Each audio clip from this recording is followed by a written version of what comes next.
Hi everyone, welcome back to Brown Girl Blue. My name is Tabitha, and this is my story about remembering some of my Jehovah's Witness childhood memories, and also the effects of growing up as a Jehovah's Witness child. One of the things that I have problems with is agreeing so quickly to everything. Just having a lack of boundaries and just being very eager to say yes to everything and not allow myself to take pause and to decide if it's something that I really want to do versus just quickly agreeing because someone's asking me to do something. Growing up growing up in that kind of environment, it's not looked well upon for someone that has individualism, meaning you taking stock of what you have time to do and what you're willing to do and what you have the bandwidth to do. The rule of thumb is to fully sacrifice and to always be willing to do what needs to be done. So growing up in that kind of atmosphere has significantly declined my ability to have boundaries. Let's just say no boundaries. And so throughout this period, I've had to learn to readjust and to learn to understand my capacity and doing the things that I am comfortable doing and doing the things that I want to do. How I learned to do this is by giving myself grace and forgiving myself first so that I don't fall into a vicious cycle of blame. Then after that, I read some really good books about how to set boundaries throughout my 30s and up to I'm 51 now, so the past couple of decades. But also just being honest with myself and understanding where this lack of self came from, where we're finding the root cause of it, and just acknowledging no, this is the kind of experience that I had, and it doesn't make me feel good to be tired and burnt out because I've taken on way too much and I've just completely fatigued, and there really was no time left to do things that I actually like to do. And also deciding what do I actually like to do, because so much of my life has been spent looking out for the needs of others. Many examples, but I'll share today is, so I'm the youngest child in our family. My father died when he was 58 years old, so died really young. And my mother, she had some cleaning jobs in her, I think maybe in her 30s, when she was like 30, something in her 40s, she did some nighttime cleaning jobs. But she never had a regular job outside the home. My mom was a full-time housewife, which a lot of women were in the 70s and 80s and up to the 90s. And so she had never developed any secular skills that she could use outside of the home. Now, my mom was very talented. She was a great seamstress. She was very creative. She really loved internal trying to think of her internal design. Like, she was really good about decorating and being really crafty about making her own decorations. She used to make her own chair covers, so she was really good in upholstery. She had a lot of talent that she could have converted into some profitable adventure, but she didn't. She was a housewife and she had 6 children. And so when my dad died, she didn't know how to, well, she did not take the opportunity to do something outside of that role that she had been in. My mom couldn't drive. Now, she did live in the city, and so there wasn't a big need because we was access to public transportation. So my father died. She was 55 because she's 3 years younger than him. So, that could be a bit challenging for learning how to drive at that age, but she did try. She did try, but her anxiety was so out of control. She just had really difficulty doing that. At the time, I was 19 years old, and so you know, it was interesting because my parents had denied me the opportunity to go to college. Even though in hindsight, I totally could have went, but I did not because, my mind was under the impression that I didn't have a choice, which I very much did have a choice. So I was there with my mother, and I helped take care of things. I was going to a community college. I was driving back and forth for her home.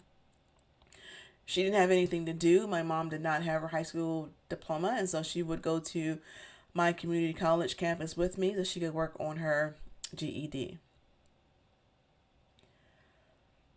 And so my mom, what she did, because she didn't have my dad anymore as her codependent, she projected all of that expectations upon myself. And so she interjected every part of her any way she could into my young adult life. And so if I was going out with friends, she wanted to go with me. If I was doing anything, because I was in school, and so you have your core of college friends. If I was doing anything with them, she had to be there.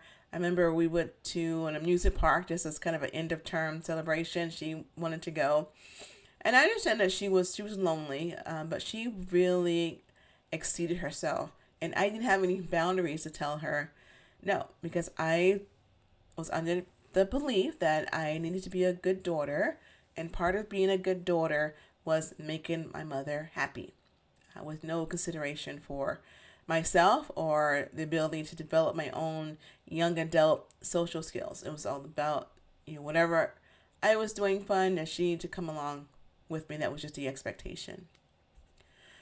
And even continued to, when I got married, she was so entrenched in my life that she wanted to go on my honeymoon with me, believe it or not.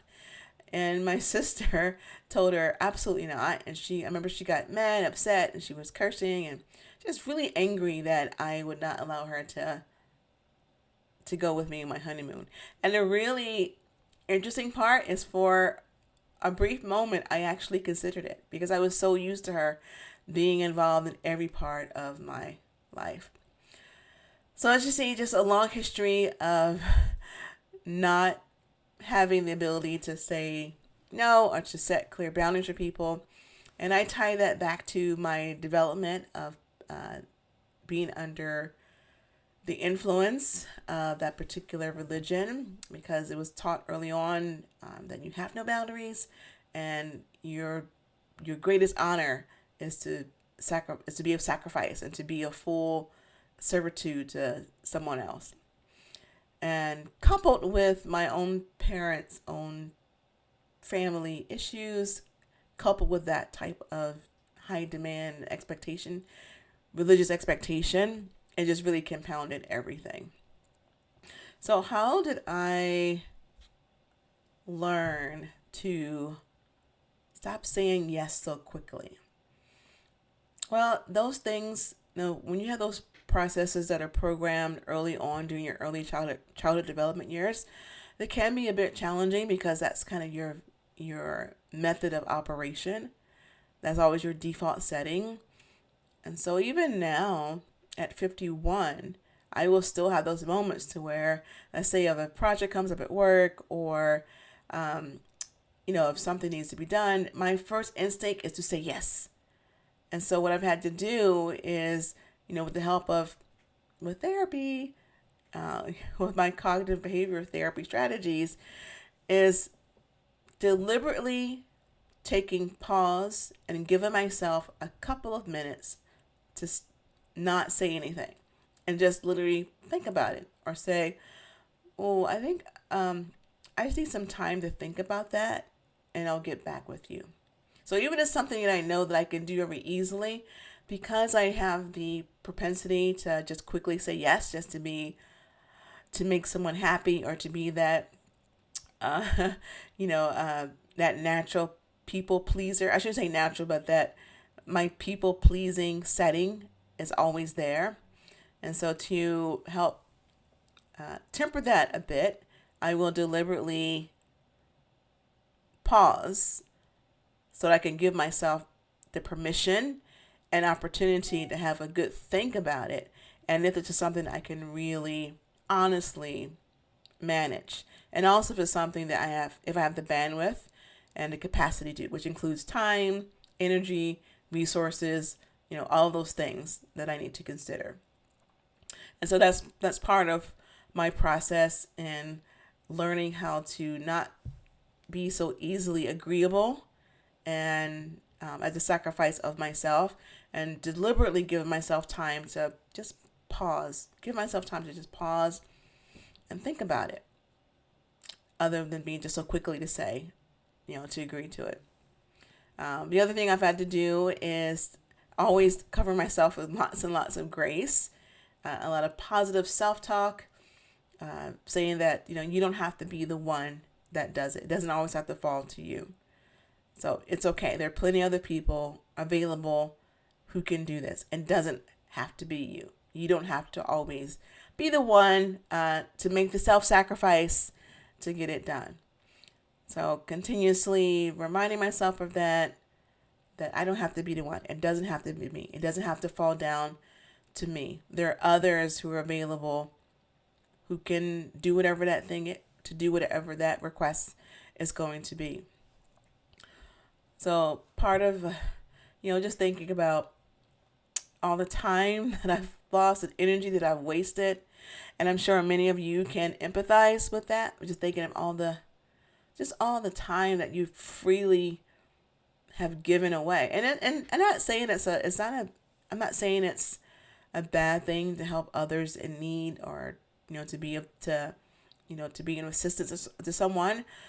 But when you go to the extremes to where you are harming yourself, or you're not giving yourself any consideration, that's considered to be out of balance. Uh, Taking the time to learn a hobby, to enjoy, to really have a good look at what do you like to do. Figuring out what I like to do. Being okay with spending time on a hobby of my choice. Being okay with just spending time just doing the things that I enjoy doing, whether it's watching a movie, or going out and shopping for myself, or working in my garden, or baking some bread, or something of that nature, and being okay with it and actually enjoying the time. Even if I'm doing something and someone may ask me to do something, and if I'm doing activity that I like to do, it sometimes I still feel a little bit like it doesn't feel normal or natural, but sometimes will say, I'm busy right now, but let's see, maybe we can do that later this week, instead of just dropping everything at a moment's notice to go do whatever the request that someone is asking of me. So it's still a process. When you are raised in that type of environment, it's not something you can drop easily. It just takes some consistency, commitment, and having the right tools and strategies to do it. And also support system is helpful as well. Having someone that can keep you accountable. So for me, it's my husband. He knows me very well. And when he sees that I am overextending myself, he would just have a gentle conversation. Just a little quick check-in to say, are you okay? Is that something that you really want to do? And I'll think about it as well. Maybe it's not, but I just feel like I had to. And when I use that kind of language, and I know that I have definitely overextended myself. So is there anything do you deal with that? I'm sure you have, where you are just giving way too much of yourself, way too much of your time, from that premise of that we have to be a sacrifice for someone else's happiness, and for what someone else wants, and not really focusing the time on ourselves, so that we can focus what we want, and really having a good thing about the goals that we want to achieve, and also just having fun and just having some time set aside for yourself. These are all, those are important things to value, and definitely great things to practice. So if you are a person like me whose natural instinct is to say yes to everything and to be agreeable and be the first one to volunteer and to just shoulder and get the job done, it's okay to take pause and just give yourself some time to truly consider if this is something that you have the bandwidth to do, if you have the capacity, and if it's something that you really want to do, and then make a decision. Well, that's it for today. Thank you for watching. Thank you for watching Brown Girl Blue. My name is Tabitha, and I will see you next time. Bye.